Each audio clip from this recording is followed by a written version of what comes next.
Okay, greetings. Hey, this is Mark coming to you from Baker's Green Acres, and I want to continue on a little bit more with the Homestead Cow Series here. And you remember yesterday we moved on to the category number 4, bucket, right? Things you need. You've got to have something to milk that cow into. You've got to have something. Um,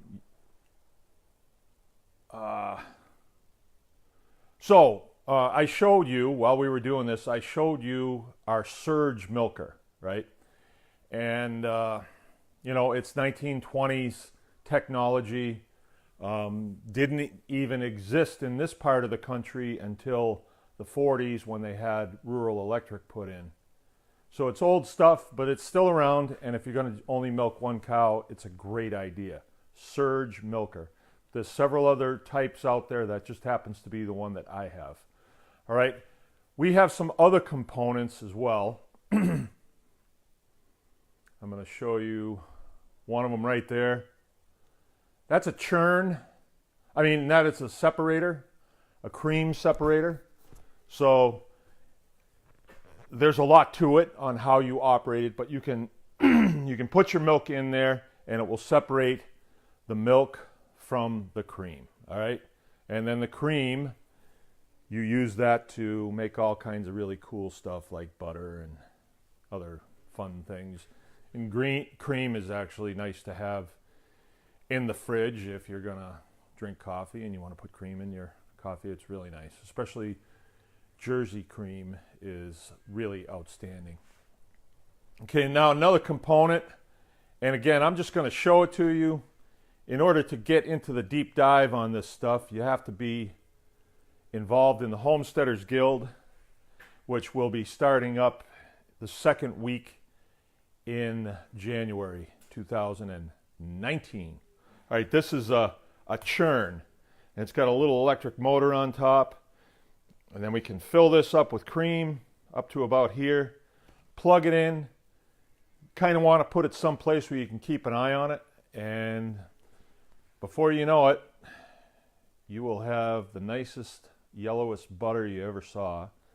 And then I think there's a video someplace on Baker's Green Acres YouTube channel where my wife is actually taking that, squishing it out, getting all the buttermilk out of it, right? And then putting salt into it to help it to be preserved. And it lasts about a week. It's really nice for about a week. All right. Some other things that I think you need to know about. You could get by with just a bucket. With a bucket, you could put a whisk in there and you could whisk it around. And you could probably make butter out of it if you really worked at it. You could.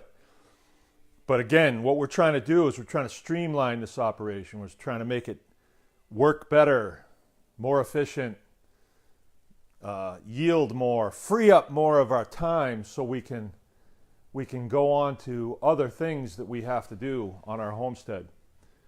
Okay, so let's talk refrigeration.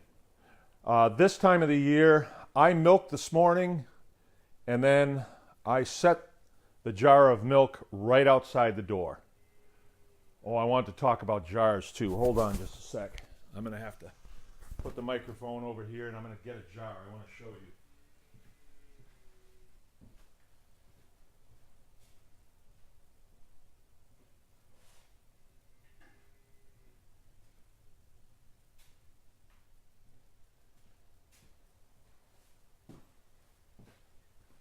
All right, these are the jars that we use, and we use them because a lot of people use them, and it's worked out really well for a lot of people for a long time.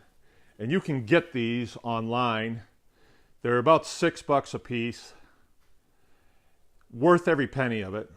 Because they'll last for years and years and years. They have a nice top on them that screws on, and it's got a gasket around the inside that's, just adhered to it, and they're nicely painted and stuff. They're pretty easy to clean, and you can use them over and over and over again. If you don't have a separator, what we do is when the milk sits out for a while, there'll be about a ring around here of just cream. And then these can just be ladled out. The cream can be ladled out, you know. You're going to get a better quantity if you use a separator, I would think. I haven't used that one yet. I just haven't had time to. I have to screw it to a table or something, and I just haven't. I have other things that I'm doing right now, plus my milk is going, so I haven't had a time to do that. But with these, right now, I'm just putting the milk in these.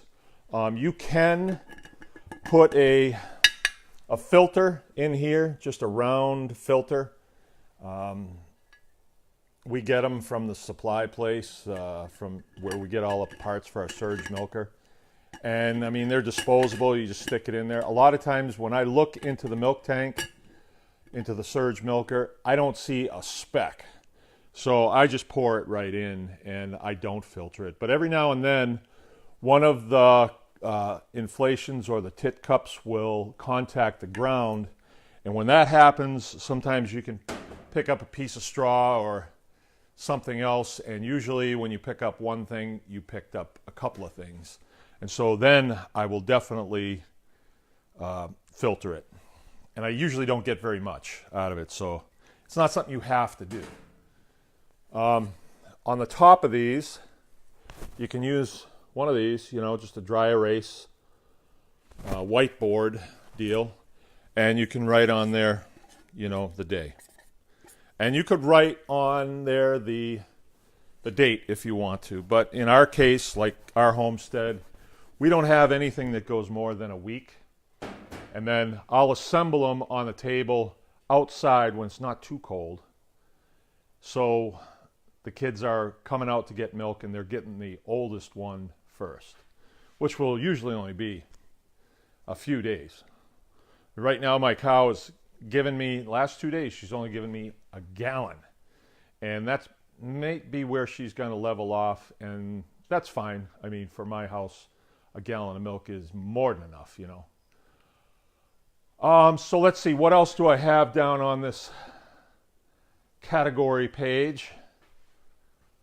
I have jars, cream separator, surge milker, refrigeration.